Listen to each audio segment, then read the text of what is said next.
c'était tellement important que nous soyons ensemble avec lui. Le 6 septembre dernier, Jean-Paul Belmondo s'est éteint à l'âge de 88 ans, emportant avec lui une carrière de plusieurs décennies qu'il avait imposée aux yeux de tous comme une légende du cinéma français. Un déchirement pour les fans, mais aussi pour sa famille dont il était le patriarche adoré, et qu'il a accompagné jusque dans ses derniers instants. Car s'y est bien entouré de ses 3 enfants, Paul, Florence et Stella, mais aussi de son frère et de sa sœur que le comédien a rendu son dernier souffle, rejoignant la bande du Conservatoire. Il s'est battu jusqu'au bout et il a pu s'en aller de manière paisible et rassurée, a ainsi confié Paul Belmondo à propos des derniers instants de son père dans les colonnes de Paris Match, en kiosque jeudi 21 octobre.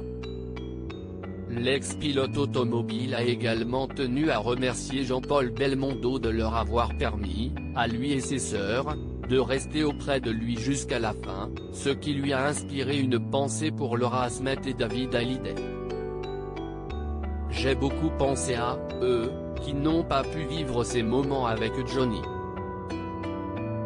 Ça a dû être affreux, a-t-il ajouté, conscient que cette sortie ne fera peut-être pas plaisir à certains, mais tant pis. Pourquoi Laura et David n'ont pas vu Johnny Hallyday avant sa mort? Un tacle à peine voilé à Laetitia Hallyday, qui selon les proches du taulier, aurait empêché David Hallyday et Laura Smet de venir rendre visite une dernière fois à leur père avant sa mort, en décembre 2017. Toutefois, la réalité serait tout autre selon Laurence Favalelli, qui expliquait dans son livre Laetitia H.